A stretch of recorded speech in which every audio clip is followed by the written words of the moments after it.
Hey, good morning, everybody. So we're out here now, here in Jackson, Mississippi, on the beautiful campus of Jackson State University. We're here in front of the FD Music Hall. We're gonna go in here and take a look around, show you guys everything that happens around here.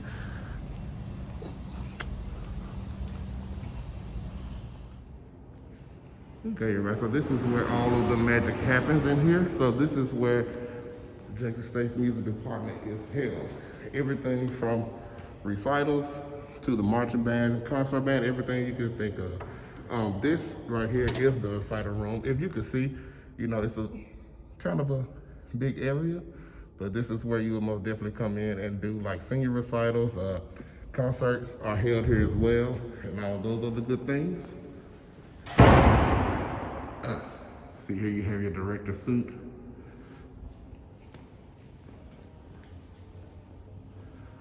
So you see Jackson State is good with everything. They have your vocals for your vocal artists, as well as up here you see we have great African drum and dance ensemble, as well as our jazz ensemble. So you have lots of great opportunities here at Jackson State to come in and do lots of things here. So you don't have to just limit yourself to just one area. You're most definitely welcome to do lots of things.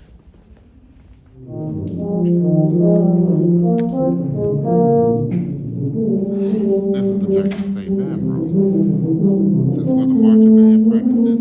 This is where everything happens. This is where all the fun happens, you can say. You have your wall of directors. You have Dr. Roger Little, who's here now. Dr. Lewis Liddell on the right over there. Dr. Dow Taylor, and a list of other directors here. How you doing? My name is Chris Arce. I'm a senior, graduating senior, music education major from Kansas City, Kansas. And what music's done for me since I've been in Jackson State, well, I think it's experiences. Being part of Sonic Boom and having all these great instructors has been, it's just a dream come true, I guess. Because since I was young, I always wanted to come to Jackson State, always wanted to experience the boom. But as far as like expanding on that, like the teachers here are amazing. The music program here in Jackson State is just amazing. So I really can't thank them enough for the maturity that they give me as far as like musicianship. As far as my character as well. It's beyond music as far as what everyone has done here for me. So I really thank them for that. I can't thank them enough, and I'm just ready to see what's gonna happen after graduating. Okay, so we're out here now in front of the famous pavilion that's right next door to the FD Music Hall. This is where most of the sections come out and practice. So if you see here, we have a little circle right here. The little circle down on the bottom down here is where the echo happens. As soon as you stand right here, you can immediately hear yourself around you completely. So you can get a full echo of everything. So once the conductor is facing this way, they hear every single thing that every instrument is playing, and they can hear it and it echoes around them continuously. So this is a great area for you to sit down and learn and practice to actually be able to hear yourself, work on tone, and all types of other great things. All right, guys. So now here, this is where everybody walks around to go to class, find their way to the destinations. This is what we call the plaza or the yard. So you have other instrumentalists walking here, going to the band room area to go and practice, or they may just be going to a different class. You just never know. Looks like they're on their way to string class. But yeah, see, this is where normal life begins for you. So once you leave high school, you'll get to see what real life holds for you. This is where the Greek area is. As you see, all of the Greek fraternities and sororities, they're all over here located here. These are their benches. So good grades and things of that nature can help lead you to these places that you may want to be later on in your life.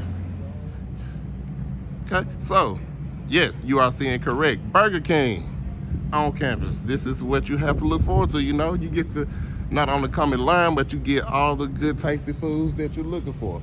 So this is where you will come eat. This is your dining hall. We call this the calf in college terms. You'll learn those things a little later. We'll see if we can get you all a little tour over here. Okay, so this is your cafeteria area here. You see you have all of your fresh goodies. Everything here made for you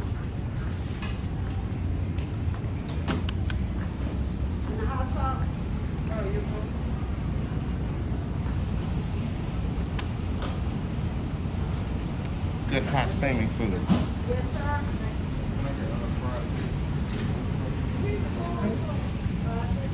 You also get drinks. Everybody, so now we're back here, live out here again. We're out here in front of Alexander, which is a dormitory. You see here students going out, coming in. You have people picking up packages. So like I told you, it's everyday normal life. You never know what you're gonna run into, as everybody has to still be normal, regular people. To our right is the financial aid building. That's the building that we heard Mr. Cromwell speaking on, telling you that, you know, it'll help you understand what your life choices need to be. It'll help you get your ducks in a row, as he stated. So right here you have the front of the dormitory, which is a pretty big building. This is previously used to be a division of boys and girls, but now they only have just the men's side. So again, we'll be back Hey, again. how y'all doing? My name is Jalen Cromwell. I'm a senior music education major from Memphis, Tennessee, hometown. I love that city to death, man. It taught me so much. It taught me how to grind, how to never give up, how to find different solutions and be innovative as to, like, when you have a problem or when just things get tough, you know. It teaches you how to overcome obstacles. I think that grit and grind, when you think about when I was coming up with the Grizzlies, they had that mantra going, and I tell you, like, that, I use that every day, even in music and everything, man. Music has done so much for me in my entire life. Like, my mom, she forced me into band when I was in middle school, and I was playing football. I really didn't want to get into band and whatnot, but I got in the band. I was put on clarinet of all instruments. Y'all might not see everything on me, but I'm 6'4", so I'm real tall. I'm a kind of big guy. Ain't no reason for me to be playing an instrument like that, but I would not be where I am today if it wouldn't be for music and for the instrument I play, man. I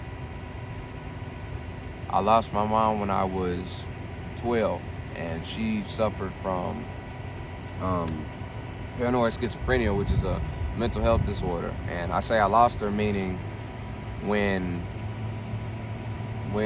people have mental health disorders and whatnot, and they relapse and their mind just goes, it goes, and she just hasn't been able to bounce back. And one of the last things she did for me was put me in a band, and I will forever be indebted to her, because I'll be graduating next fall with a bachelor's in music education with emphasis in clarinet. And it wouldn't be, I wouldn't have been able to get that if it wasn't for what she taught me coming up until the point where the mental health disorder came over her. I always appreciate her for that. I always appreciate the city of Memphis for teaching me how to go find those opportunities, how to make the best of any situation, and how to really just do what you gotta do, man.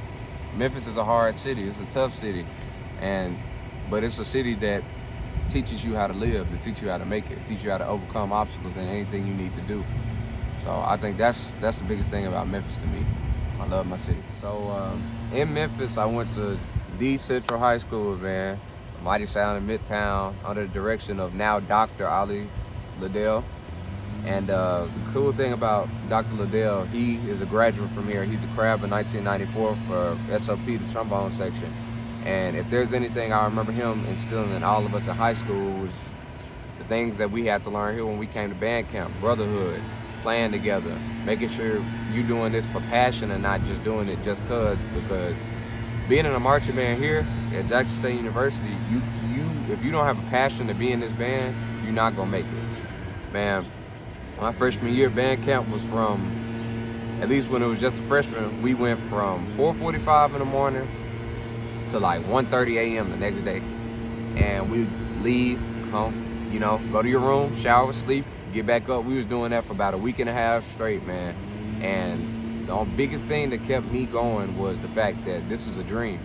Not everybody gets the opportunity to come here and be a part of this program. And I'm pretty sure people who go to other programs like Southern, Pine Bluff, Grambling, or wherever you might go, I know they feel the same, but Jackson is the best. Sonic Boom of the South is the best. That's why I wear it on my chest, you heard me. Mm-hmm. So, man, but you gotta have passion. You gotta be willing to do it, man. You have to be willing to do it. It's not easy, but the people you come in with will help you get through it. If your faith permits you to do so, God will help you get through it, and Just you gotta have the fortitude up here. You can get through anything as long as this up here keeps and remains strong. The biggest advice I can give to a high school senior preparing to go to college, whether they're gonna be in a college band or not, is just make sure you go to the school that's best fit for you and go to it for the right reasons. One of the reasons I picked Jackson State over somewhere like Tennessee State, which was an in-state school, was because it was a better fit personally for me. Jackson State didn't give me the most scholarship money, but they gave me enough to where I wouldn't have to take out no loans and I wouldn't have to put the burden on my family to help me pay for school. And that's really the biggest thing with me. Like I said, make sure it's the best fit for you, because I understand you might grow up idolizing a program or idolizing one fathom of a school, but if that fathom isn't what you plan to do for the rest of your life, do not take that route. Another thing is, when you get in college, do not procrastinate. Man, assignments will pile up on you very quick, fast, and in a hurry. And if it's anything that Jackson State has taught me, do not procrastinate for nothing. Don't wait on nobody for nothing. That's another thing, man. HBCUs, financial aid, business office, all that, man, they're a hassle, but they teach you how to make sure all your ducks are in a row, so when issues come up with them, you are already covered. That's one of the biggest things I learned while being here, making sure that you always have receipts of whatever you have. Make sure you have documentation of whatever you need, albeit having to do with FAFSA or your meal plan, your dormitory, whatever the case may be. And I understand it might be difficult to get through, but college isn't always about the classes and the grades. It's really about teaching you how to make it in the world. So make sure you take that into account when you're choosing which college you determine to go to. My name is DeAndre Weeks, senior music education major. One thing that Jackson State has really helped me out was exposure. You know, being in the band, you know, we travel a lot, and so it really helped me out with getting different cultures in music, along with the class in music history, music theory, and it really opened my mind out to really see what music is really all about in the background, about how music is made. And so that's really one thing that stood out to me being a student at Jackson State. Introduce yourself for me. Yes, my name is Dr. Roderick Little, and I serve as Director of Bands here at Jackson State University. Okay, so Dr. Little, a little bit about yourself. I know here that you used to be a band member here at Jackson State, correct? Yeah, so I actually started band in middle school as a percussionist, and then I went on to high school and I became section leader and a drum major. And I think most musicians that kind of go through this process and become band directors, their story is quite similar to mine. And then I left high school and I went on to Jackson State University, and I played in the War and Thunder drum line, and then I had the coveted opportunity to make drum major as a part of the Jackson 5 drum major squad. And I left Jackson State, and I went on to my first teaching job at Lanier High School here in Jackson, which is also my alma mater. And I stayed there for 4 years, and we accomplished, my students and I accomplished some very amazing things. Again, an inner city program that people would, technically write off or say that would not be successful, but we had students to go on and make the top band here in Mississippi. We've had our band to start off with making low marks at band festival, to making a superior rating in sight reading, and being very close to making it on the concert band stage as well. So that was a very huge task and a huge accomplishment for us, because we only did it within a span of 4 years. And also, again, had a lot of my students to make a lot of honor bands within the city. And most importantly, mostly all of my students had collegiate scholarships to go on and further their careers and academic studies to be successful citizens in the world that we live in today. And full circle, after I left Lanier High School, I had a blessing to come back here at Jackson State University as assistant band director. And then I worked my way up through the ranks as associate director of bands. And now I am finally here as director of bands here at Jackson State.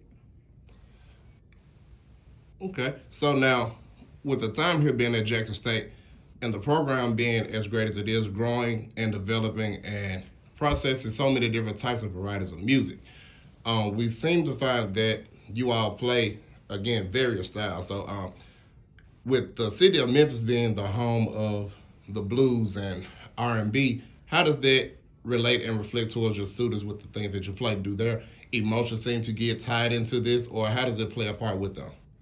Oh well, absolutely. In order to be a musician, you have to be well rounded. You can't just be focused on one style of music because I mean, music is just vast and varied within itself. I mean, there are some genres of music that I have yet to tap into. That's how large of a spectrum that music seems to cover.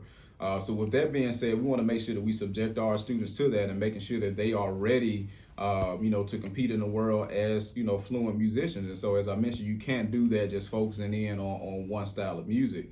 But to speak to your sentiments about Memphis, being very involved with R&B, more namely blues, with Beale Street and things like that.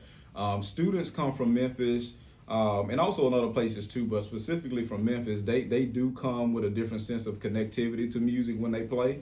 And it's almost like playing from the soul, and that's something that we try to teach our students as well, because you want to play more than just the notes on the page. Of course, you want to make sure that you lift those notes and all of those the small nuances that you see on the page and make it musical.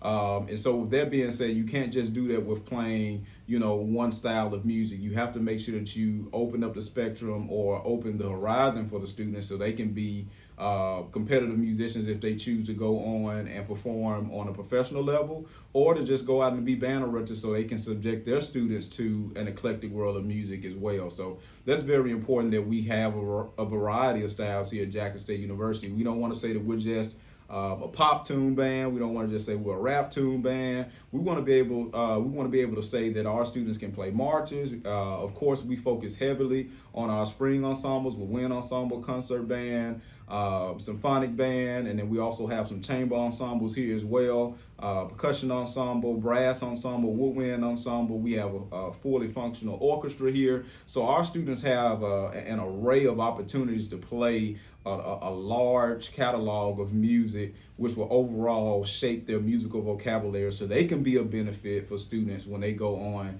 and leave Jackson State University.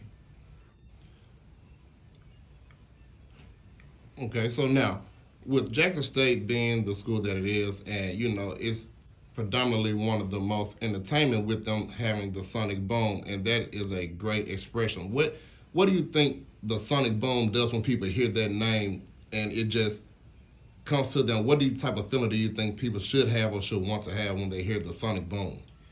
Well, the feeling that I feel as though people should have when they hear the sonic boom is from two different perspectives. When you talk about it from the fan perspective, I want people to think about energy, excitement. You're going to get a good show. You're going to be entertained. But from the educational realm, for those who are looking at the band program from that particular sense, I want you to think of a well-rounded program that is steeped into musical pedagogy and growing students to be better people.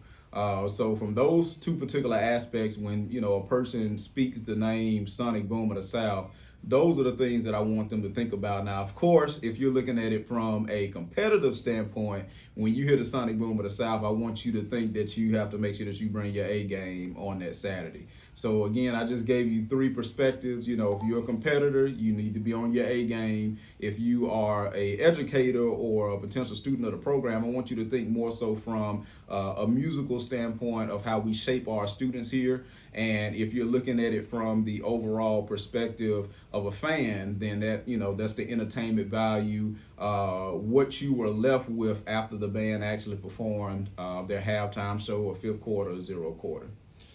So with myself being in the classroom, working with students every day, we're most definitely preparing them for life after high school. So every child has a dream of going to their goal college or their potential life journey. So we're looking now to see what type of things would a child need to be prepared for. A upcoming senior or a current senior in school, what type of things do they need to be looking for, preparing for, or need to do rather to be prepared for a place such a prestigious place like Jackson State? Well, absolutely, man. That's a very good question that you just posed there. So way back when, even before I was born, there were some very good things placed within music band programs. Not to say that there is not, they're not being implemented today, but there were some things that students got on a daily basis that helped them be fluent musicians that they really didn't even realize that they were getting on a daily basis. So with that being said, what we have to do is we have to just make sure that we get back to the basics. And what I mean by that is that, you know, with the uprising of YouTube and us living in a digital age where people want, you know, to get out the best band clips and the best band videos, if you're not careful, you can lose the overall goal of educating your students and really trying to not necessarily foster them as students, but you're trying to build the best band program that you can from the standpoint of just teaching the tune itself. And so let me explain that a little bit deeper. So you can look at band from two different ways. You can prepare the band or you can prepare the student. And what I mean by that is if you're preparing the student and you are pouring into them the music pedagogical things that they need, then that means that your band program is going to be better. Let me give you an example. So a band director can teach a tune to a band, and the band can play that tune relatively perfect. But however, when they pass out another tune to the band that the students may not know, and it's falling apart and the students can't even read past measure one, then that means you have not taught the student, right? And so what we have to make sure, what an educator has to do is they have to make sure that they are focusing in on teaching the student. So that's the first thing. The music educator in the classroom needs to make sure that they are teaching the student and making sure that the overall product is secondary, because if you teach the student, the product is going to be great. Now, from a student perspective, we live in a world now where everything is ready-made. You know, students, you know, they want to receive data quicker. They want to download things quicker. They want to have access to things quicker. And quite naturally, that is spilled over into music as well. But students have to understand that success does not come overnight, and especially mastering an instrument. It takes a lot of hours and it takes a lot of time of work and consistent work to make sure that they are proficient musicians. So with that being said, the students have to make sure that they don't glaze over those basic things that I know that they hear their band directors talk about, and those things being lip slurs, long tones, articulation studies, making sure that they sight read an awful lot, which is something that is that tends to be overlooked too often in classrooms. And so students just need to make sure that they really buy into fundamentals and making sure that they take the time out to work on those to develop themselves as a musician, and understand that it does not come, you know, within a month. It does not come with even a year. You know, it takes consistent practice over time to be the musician that they will want to be one day, and then to go on and audition for a collegiate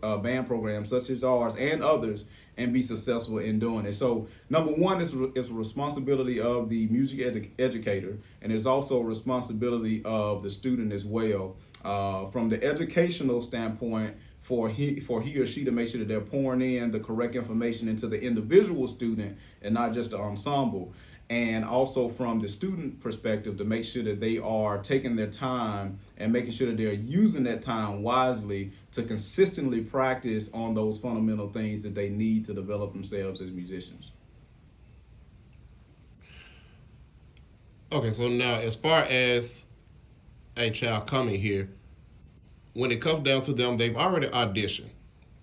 So once they've already auditioned, they have received information from you all, letting them know that, hey, we want to accept you, and here, we're going to fund you this scholarship.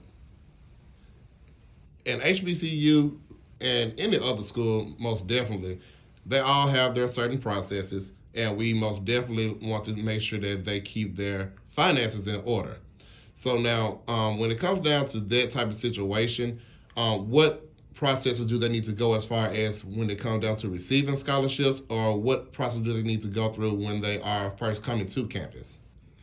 Absolutely. Again, another good question. So I always like to use this analogy. So sometimes, especially if a teacher is teaching in an inner city area, and let's just say they don't have the numbers that they seek or numbers that they feel as though would be beneficial for their band program to be successful, band directors have to do what they have to do to be a marketing tool for their band programs. And so one of those things that people tend to use, or directors tend to use as a marketing scheme, is to say, hey, you know, if you play this instrument, you're going to get a scholarship. Not knowing that you are talking to your best musician in your band, and you're talking to that musician in your band who may not can play to that high level like the highest musician within the band program. And so what tends to happen is that the students internalize that because they hear it so much, like, okay, continue to stay in the band. It's going to afford you a scholarship, and it's going to, create different avenues for you, which it definitely does. But however, the other side of it is just making sure that the students are prepared to receive that scholarship. And so often our students, really just kind of expect to receive scholarship money and not necessarily have put in the work to receive that money. So that's one of the major things that, when we go out and recruit, we're looking for students that can facilitate around the instrument. We're not looking for students, well, let me rephrase that. We're looking for all students that want to be a part of the program so we can come and help and mold and shape them. But as it relates to scholarship, we're looking for those students, again, that can play their 12 major scales, that can play a lyrical and technical etude, that can sight read, obviously. We're looking for percussion players that can play timpani, that can play mallet percussion, that can also play snare drum. So with that being said, not subjecting themselves to a small box as it relates to trying to receive those scholarship money. So the first process would be, as from a musical standpoint, is making sure that the student is prepared in that vein to receive a scholarship, at least from Jackson State University. The second thing that I would say is, which is actually primary before the actual band scholars, is making sure the students are being admitted in the school, and making sure that they understand what the college process is all about with getting admitted. If students are like me, I was the first generation college student to graduate, and receive my degrees from a bachelor's all the way to a doctorate degree. And so with that being said, I was very oblivious or naive or ignorant to the fact of what college was and how to actually get admitted into college. So they need to have that information from school counselors or mentors or band directors on what they need to do to get admitted into college. So again, that's number one.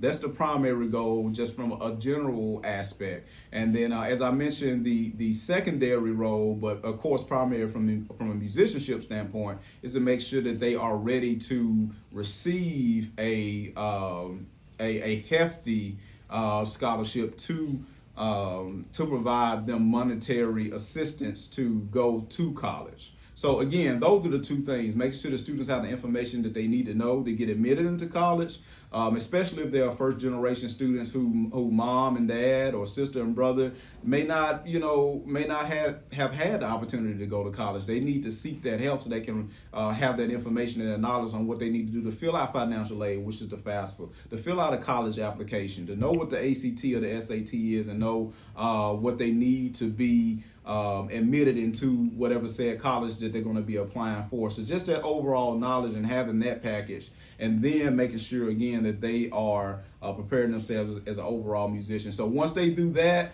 they can make it to a college like Jackson State University. And once they come here, the only thing that the student will have to do is again, the thing that they did when they were in the secondary school setting, and that's to make sure that they're academically sound. In order to keep a scholarship here at Jackson State University, a student will have to maintain a 2.5 GPA, and they have to make sure that they are good stewards, or they are showing the pride that's needed and the loyalty that's needed in our band program to move it forward. So they just need to make sure that they do the band program right, and then they'll be able to maintain that scholarship that they worked so hard for prior to coming to Jackson State University.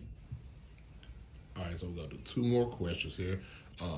So with Jackson State being here, and after all of that, we know that they need to first apply and be accepted. They need to be well-rounded around the horn. Now, to help the children out here now with the youth now, again, yes, as you said, this is a digital age. So are there any type of way that they could send in like digital or virtual audition pieces to you if they aren't able to make it down here to see you? Yeah, so as you know, we are currently in a pandemic with COVID-19, and COVID-19 has forced us all to look at things in a different way. As band directors, the way that we handle things is that we're going to figure it out, no matter what the situation is. And so when COVID-19 first came up, I think all band directors was just trying to figure out how they were going to move forward, and how they were going to continue to be, you know, mentors and a beacon of hope for their students and how they want to keep their band programs moving forward. And so we were no different on the collegiate ranks. And so what we decided to do was we decided to go all virtual with our auditions, and it actually turned out to be a benefit, you know, because prior to, you know, we were not doing that, and we would have to travel to different states. Our budget may not have been as fruitful for us to travel to different states to audition students, but what the virtual space has allowed us to do is actually cast a wider net to catch more students.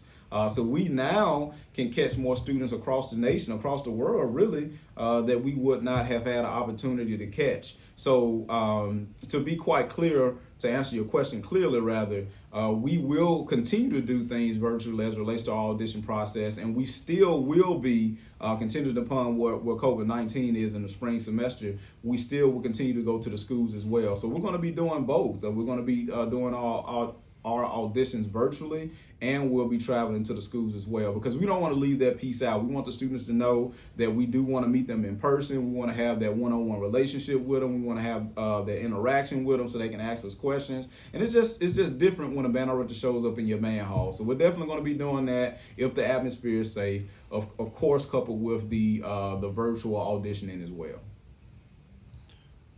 Okay, so lastly, we're looking here now, after all of this great information that we received on today, and it is most definitely great information, let's find out a little bit about Dr. Little. What's on your playlist? What do you go to? What's your go-to music that you go to on the daily? Like, what sets your day? What makes you have the good mood to say, hey, this is going to be a good day? What do you turn to? Well, when you talk about my playlist, man, I like a lot of really good soul music. And, you know, a lot of people would, you know, categorize soul music as being R&B music, but I like those soul singers. You know, when you listen to the music, you hear some things in regards to the chord harmonies and the textures and the way that, you know, people may, you know, compose or produce a specific piece to where it kind of takes you just to a different realm when you listen to it. And so that's the type of music that I tend to listen to. You know, even though I know a lot of students may see me conducting in front of a rap tune or something like that, but I just do that just for the, you know, just for the fun of it. And of course we have a inimitable chief arranger here, and so I just try to fill in those little gaps here and there when needed. But the music that I enjoy the most, again, is just that soul music. Those are the things that really kind of lift my spirits. You know, they use a lot of things like you know, secondary dominance or borrowed chords and things of that nature, and really just kind of opens up your ear. And when you hear those different type of combinations in regards to the figure bass that they go to in that soul music, it just kind of takes your mind and your soul and your heart to a different place. So that music that connects with the heart and not just the mind is what I tend to listen to. And just to stay current, every once in a while I listen to some stuff that's on, you know, the Billboard Top 100 for, you know, some rap tunes or some pop tunes or something like that. But my heart really goes to that soul music and also jazz as well, just to kind of make sure that I keep my musical vocabulary as it relates to my ear open and sharp at all times. Okay, so now, with that being said, we most definitely do thank you for your time on today. You have been great. That was all great information that we have on today. Again, Trenton, if you do plan on bringing yourselves here to Jackson State, if you want to come here and you want to be a part of this great program, most definitely do go on the web. Go to www.sonicboomofthesouth.com and, you know, view the page, see everything they have there. There's a lot of valuable information there for you. You can read up on the background of the band there as well, and you can go ahead and also apply there as well too. So look there, check them out on YouTube, on Sonic Boom of the South. They do have some information there. They also have a virtual camp on there that you can review to see how virtual camps will kind of be set up. Of course, we know the pandemic has slowed us down, but the boom will be back. So with no other questions today, we do thank you again, Dr. Little, and everybody have a great day.